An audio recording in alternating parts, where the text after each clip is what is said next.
Hello শিক্ষার্থী, আসসালামু আলাইকুম। এ পর্বে আমরা 55 পৃষ্ঠার যে অঙ্কগুলো আছে উদাহরণের সবগুলো অঙ্কর সমাধান শিখব।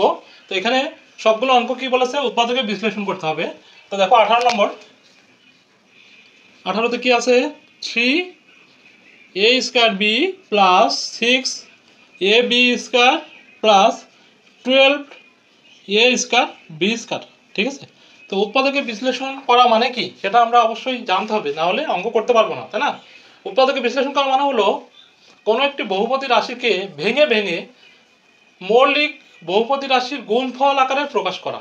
ঠিক আছে, তার মানে এই বহুপদী রাশি অর্থাৎ 1 2 3টা রাশি আছে এখানে, এই জন্য তিন পদী রাশি এটা, তাই না? এই তিন পদী রাশিকে আমরা বিশ্লেষণ করে রাশিগুলোর গুণফল আকারে প্রকাশ করব, সেটা হচ্ছে উৎপাদকে বিশ্লেষণ। তো আমরা কি করব, সর্বোচ্চ মানে ভেঙে ভেঙে সবচেয়ে ছোট আকারে অর্থাৎ মৌলিক গুণফল আকারে, মৌলিক রাশির গুণফল আকারে প্রকাশ করব। ঠিক আছে, তো দেখো এখানে থেকে যদি আমরা কমন নিই, সব জায়গায় কি আছে আমাদের, 3 দিয়ে ভাগ করা যাবে, তার মানে 3 কমন নিতে পারবো, তাই না? 3 সব জায়গায় আছে। ঠিক আছে, এরপরে এ দেখো এখানে একটা করে সব জায়গা আছে, এখানে একটা আছে, এখানে দুইটা আছে, এখানে দুইটা আছে, তার মানে আমরা এখান থেকে এটা নিতে পারি। এ নেওয়ার পরে বি দেখো সব জায়গা আছে, বি দুইটা আছে, পরে আছে একটা। আমরা কি করতে পারি, এখান থেকে বিটাও কমন নিতে পারি। ঠিক আছে, বি কমন নিলে যেটা হয় সেটা আমরা লিখে দেবো, এ আর বি। 3ab কমন নিলাম, 3ab যদি কমন নিই, কমন মানে কি, ভাগ, অর্থাৎ সবগুলো রাশিকে আমরা 3ab দিয়ে ভাগ করব। 3ab দিয়ে ভাগ করলে যা হয় সেটা আমরা লিখে দেবো। দেখো 3ab নিলে এখানে কি থাকে, শুধুমাত্র এ থাকে, প্লাস এখানে 3 দিয়ে ভাগ করো, 3 2 6 অর্থাৎ 2 থাকতেছে, আর এ বি নিয়ে নিচ্ছি তাহলে এ চলে যাচ্ছে, বি একটা থাকতেছে, তার মানে বি, আর এখানে দেখো 3 4 12 অর্থাৎ 4 হবে, আর এখানে এ একটা আর বি একটা। ঠিক আছে, একটা একটা নিয়ে নিচ্ছি। তো এইটাকে আর ফার্দার ভেঙে মৌলিক উৎপাদক তৈরি করা যায় না। ঠিক আছে, তার মানে দেখো আমরা দুইটা রাশির গুণফল আকারে প্রকাশ করতে পেরেছি। এখানে কিন্তু গুণ আছে, এমন আকারে করলেই আমাদের উৎপাদকে বিশ্লেষণ করা হয়ে যাবে। ঠিক আছে, এই জন্য আমরা কি করব, যতগুলো সূত্র জানি সবগুলো সূত্র এখানে ইউজ করতে হবে, যখন যেটা প্রয়োজন তখন সেটা আমরা কিন্তু ইউজ করব। এখন দেখো পরেরটা কি আছে, 2ab into X minus Y plus 2bc into X minus Y plus 3ca into X minus Y. আমরা এখানে দেখতে পাচ্ছি প্রত্যেকটা রাশিতে কি আছে, প্রত্যেকটা পদে কি আছে, প্রত্যেকটা পদে এক্স মাইনাস ওয়াই গুণ আকারে আছে। তো আমরা ইজিলি ভাবে এক্স মাইনাস ওয়াইটা কমন নিতে পারি। কমন মানে কি, ভাগ। তো এক্স মাইনাস ওয়াই যদি কমন নিয়ে এই পদটাকে যে প্লাসের আগ পর্যন্ত এইটুকু ভাগ করি, তাহলে কি থাকবে, যেটা থাকবে সেটা একটা ব্র্যাকেটে দেবো, 2ab। ঠিক আছে, প্লাস এই প্লাস এইটুকু থেকে যদি আমরা এক্স মাইনাস ওয়াইটা নিয়ে নিই তাহলে কি থাকবে, 2bc। আবার এইটুকু থেকে যদি আমরা এক্স মাইনাস ওয়াইটা নিয়ে নিই তাহলে কি থাকবে, 3ca। ঠিক আছে, তো এটা কিন্তু আর কিছু করা যাবে না, এটা এর সমাধান। ঠিক আছে, পরবর্তীতে আর গুণফল আকারে কোনো কিছু ভেঙে বের করা যাবে না। এখানে যদি 2 থাকতো তাহলে আমরা 2টা কমন নিতে পারতাম, তো 3 আছে, এই জন্য এটাই কিন্তু এর সমাধান। এরপরে 20 নম্বর দেখো, 20 নম্বরে কি আছে, 20 নম্বর আছে 4x square plus 12x plus 9। ঠিক আছে, তো এখন আমরা এটাকে সূত্রের সাহায্যে সমাধান করতে পারি, যদি না যাই সেই ক্ষেত্রে মিলিটার পদ্ধতিতে সমাধান করব। তো দেখো প্রথমে সূত্র অ্যাপ্লাই করে দেখি, এটাকে আমরা বাংলা কি লিখতে পারি, 2x এর হোল স্কয়ার লিখতে পারি কিনা, 2x গুণ 2x তাহলে 4x স্কয়ার হবে, আর এখানে এটাকে বাংলা কি হয়, 3 এর হোল স্কয়ার। হ্যাঁ, ওকে। এখন আমরা কি জানি, একটা সূত্র আছে না, a square plus 2ab plus b square, মানে কি a প্লাস b এর হোল স্কয়ার।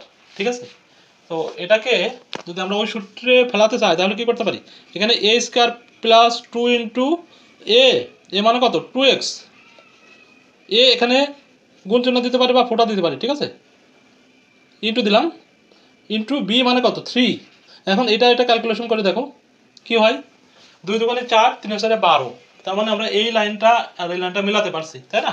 তো এখন এইটা সমান সমান আমরা কি লিখতে পারি, 2x প্লাস 3 অর্থাৎ a প্লাস b এর হোল স্কয়ার। এটা তো লিখতে পারি, তাই না? এটাই কিন্তু এর সমাধান।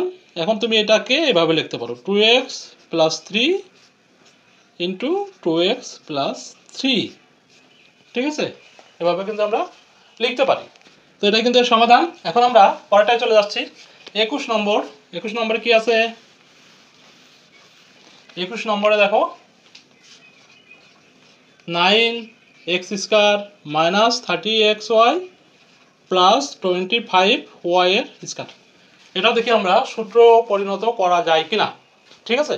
প্রথমে এখানে দেখতে পাচ্ছি 9 কি বর্গ সংখ্যা, পূর্ণবর্গ সংখ্যা, অর্থাৎ এটাকে আমরা 3x এর হোল স্কয়ার লিখতে পারি, আর এটাকে কি লিখতে পারি 5y এর হোল স্কয়ার লিখতে পারি। কিভাবে লিখলাম? কারণ আমরা দেখতে পাচ্ছি 9 একটা পূর্ণবর্গ সংখ্যা, আবার 25 একটা পূর্ণবর্গ সংখ্যা। এখানে যদি 26 থাকতো তাহলে কিন্তু স্কয়ার হতো না। তো পূর্ণবর্গ সংখ্যা আমরা সবাই জানি, তাই না? 1, 4, 9, 16, 25, তারপর কত 36, তারপর 49, তারপরে 64, তারপরে 81, এগুলো হচ্ছে পূর্ণবর্গ সংখ্যা। এরপরে কত 100, অর্থাৎ যেগুলোকে হোল স্কয়ার করলে যেটা পাওয়া যায়, 5-এর হোল স্কয়ার করলে কত হয় 25, এই জন্য এটা পূর্ণবর্গ সংখ্যা হয় 25, ঠিক আছে? ওকে, এখন যদি সূত্র ফেলাতে চাই, এখানে কি আছে মাইনাস, আমরা a square minus 2ab into 2ab plus b square, এই সূত্র পাঠাবো। a স্কয়ার লিখলাম, a ব্র্যাকেট দিয়ে হোল স্কয়ার দিলাম, মাইনাস 2, a মানে কত, a মানে এইটা হবে কিন্তু 3x ইন্টু b মানে কত 5y, 5y। ওকে, এটা সূত্রে পড়বে তখনই যখন এই লাইনটা মিলবে। দেখো এইটুকু ক্যালকুলেশন করলে এইটুকু হয়, এটুকু ক্যালকুলেশন করলে কত হয় 3, 5, 15, 30, এটা হচ্ছে, এটা ক্যালকুলেশন করলে এটা হচ্ছে, তাই না? তার মানে আমরা কি লিখতে পারি, এই পুরোটা সমান আমরা লিখতে পারি 3x মাইনাস 5y এর হোল স্কয়ার, ঠিক আছে? তো এটা সমান সমান কি হবে, এটা ডাবল হবে 3x মাইনাস 5y, দুইটা এই জন্য স্কয়ার দেওয়া আছে 3x মাইনাস 5y, এটাই এর সমাধান, ঠিক আছে? ওকে, এখন আমরা 22 নম্বরে চলে যাচ্ছি। 22-এ কি আছে আমাদের, a square minus 1 plus 2b minus b square, ঠিক আছে? দেখতে অনেক জটিল মনে হচ্ছে। তো আমরা যদি একটু টেকনিক্যালি ফলো করি, ভালো করে দেখে, সেক্ষেত্রে দেখতে পাচ্ছি এইখানে আমরা এইটুকু একটা সূত্র পাবো। কারণ কি, 1কে হোল স্কয়ার করলে 1ই হবে। তো এখন দেখো এখানে প্লাস, এখানে মাইনাসের কোনো সূত্র নেই, সবগুলো প্লাস আছে, আরেকটা কি আছে এখানে মাইনাস আছে, তাই না? সেই জন্য আমরা এই স্কয়ারটা রেখে দেবো প্রথমে, রাখার পর এখানে একটা মাইনাস চিহ্ন কমন নেবো, নিলে কি হয় দেখো তো, চিহ্ন পাল্টে যাবে, শুধু 1 প্লাস ছিল মাইনাস হবে minus 2b plus b square, ঠিক আছে? ওকে, এখন এই স্কয়ারটা এবারও রেখে দিই। আচ্ছা, এ এর হোল স্কয়ার দিলাম, পরবর্তীতে আমরা আরেকটা সূত্র পাবো। এইখানে দেখো এইখানে সূত্র কিভাবে আসলো, a স্কয়ার, আর এখানে আমরা b এর হোল স্কয়ার দিলাম। এখন সূত্র কি, a স্কয়ার, এখানে মাইনাস আছে তাই না, মাইনাস 2 ইন্টু a মানে 1, b মানে কি b, ঠিক আছে, প্লাস b স্কয়ার। এখন দেখো এই লাইন আর এই লাইন কিন্তু সেম, ঠিক আছে? তো এখন এটাকে আমরা a ব্র্যাকেটের হোল স্কয়ার দিলাম মাইনাস এইটুকু সমান আমরা কি লিখতে পারি, a মাইনাস b এর whole square equal to a square minus ab plus b square. তার মানে আমরা কি লিখতে পারি, a মাইনাস b এর হোল স্কয়ার, অর্থাৎ 1 মাইনাস 1 আছে a মাইনাস b মানে কত b এর হোল স্কয়ার।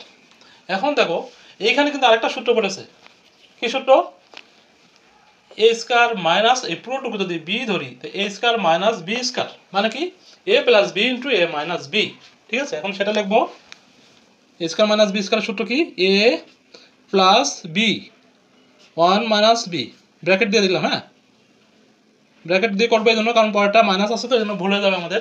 কি লিখলাম আমি, a প্লাস b, আরেকটা কি a মাইনাস b, a মানে কত a minus b 1 minus b, ঠিক আছে? a প্লাস b আর a মাইনাস b, সেই সূত্র লিখলাম। ওকে, এখন তুমি ব্র্যাকেট উঠে দাও, অর্থাৎ a প্লাস 1 মাইনাস b, আর এখানে কি হবে, a মাইনাস থাকলে এই চিহ্নটা পরিবর্তন হয়ে যায়, তাই না, a মাইনাস 1 প্লাস b। ওকে, এখন তুমি কি করতে পারো, এই ধ্রুবকটা লাস্টে দিতে পারো, অর্থাৎ এভাবে লিখতে পারো a minus b plus 1 a plus b minus 1, এই লাইনে রাখলেও হবে, এই লাইনে রাখলেও হবে, ঠিক আছে? ওকে, এখন আমরা 23 নম্বরটা দেখবো। 23 নম্বর সর্বশেষ অঙ্ক, 55 পৃষ্ঠার উদাহরণ 23, এই যে লাস্টেরটা, এটাকেও কি করতে হবে, উৎপাদকে বিশ্লেষণ করতে হবে, তাই না? খুবই সহজ। তো দেখো, এটাকে যদি আমরা সূত্র বানাতে চাই তাহলে কি লিখতে পারি, এ স্কয়ারের স্কয়ার, আর এটাকে একটু ফাঁকা করে লিখবো, এটাকে আমরা কি লিখতে পারি 64, 8 8 64। আমি কিছুক্ষণ আগে বলেছিলাম যে 64 একটা পূর্ণবর্গ সংখ্যা, অর্থাৎ 64কে বর্গমূল করলে আমরা কি পাই 8। আর এখানে বি স্কয়ার গুণ বি স্কয়ার অর্থাৎ b4, b⁴। তো এটাকে আমরা ভেঙে এভাবে লিখতে পারি, এটাকে ভেঙে এভাবে লিখতে পারি। এখন সূত্র বানাবো আমরা a square plus 2ab plus b square, ঠিক আছে? দিয়ে দেখবো এটা মেলে কিনা। দেখো, প্লাস সূত্রের 2 ইন্টু এ স্কয়ার মানে কি এ, 2 ইন্টু এ মানে কত, এখানে এ স্কয়ার, ইন্টু বি মানে কত 8b স্কয়ার, ঠিক আছে? 8b square. কিন্তু ঘটনা হলো এখানে ছিল কি a⁴ আর এই যে 64 b⁴ ছিল। তো এটা ক্যালকুলেশন করলে 64 b⁴ আছে, কিন্তু এই মাঝের এই অংশটুকু কিন্তু আমাদের নেই, এই লাইনে কোথাও নেই। তো এভাবে তো রাখা যাবে না, তাই না? কোথা থেকে পেলাম এটা? সেই জন্য আমরা কি করবো, এটা গুণ করলে কত হয়, 8 দুগুণে 16 a square b square. 16 a square b square যদি আমরা মাইনাস আকারে লিখে দিই তাহলে কিন্তু অঙ্কটা ব্যালেন্স হয়ে যায়, 16 a square b square. Clear? Okay. এখন দেখো, তুমি এটা আর এটা কেটে দাও, কেটে দিলে এটা আর এটা এর সাথে মিলে যায়, তাই না? তো এখন আমরা কি করতে পারি, এইটুকু সমান কি লিখতে পারি, এই পর্যন্ত সমান আমরা সূত্র পাই a প্লাস বি মানে কত 8 বি স্কয়ার, আর এ মানে a square, a plus B এইটার হোল স্কয়ার, ঠিক আছে? আর এটাকে যদি তুমি আবার ভাঙো, কেন ভাঙতেছি, কারণ আমাদের মৌলিক রাশির গুণফল আকারে প্রকাশ করতে হবে, সেটাই কিন্তু উৎপাদক, ঠিক আছে? এখানে আমরা কি করব, 4 গুণ 4 অর্থাৎ 16, অর্থাৎ 4 আর a আর b, এইটাকে যদি হোল স্কয়ার করি তাহলে আমরা কি পাই 16 a স্কয়ার b স্কয়ার পাই, ঠিক আছে? ওকে। এখন দেখো আবার সূত্র পড়েছে, এই পুরোটা আমরা a ধরবো আর এইটুকু b ধরবো, তার মানে কি পাচ্ছি আমরা a square minus b square equal two কি a plus b into a minus b, তাই না? এই যে এই সূত্রটা আমি লিখে দেখাচ্ছি, a square minus b square. তো এটা কি আকার আছে, এই ব্র্যাকেট দেওয়া আছে নর্মাল, এরকম যদি থাকে আমরা কি লিখতে পারি a plus b into a minus b, ঠিক আছে? তো এই পুরোটুকু a ধরবো আমরা। তো এ ধরলে কি হয়, প্রথমে এ অর্থাৎ a square plus 8b square, এই যে এ লিখলাম a প্লাস বি, বি মানে কি 4ab, a প্লাস বি লিখলাম। এখন কি লিখবো a মাইনাস বি, অর্থাৎ a square plus 8b square minus 4ab, ঠিক আছে? এটা এর সমাধান, এর ফার্দার আর কিছু সমাধান করা যাবে না। তো আশা করি তোমরা বুঝতে পেরেছো। সবাই ভালো থেকো, আল্লাহ হাফেজ, আসসালামু আলাইকুম।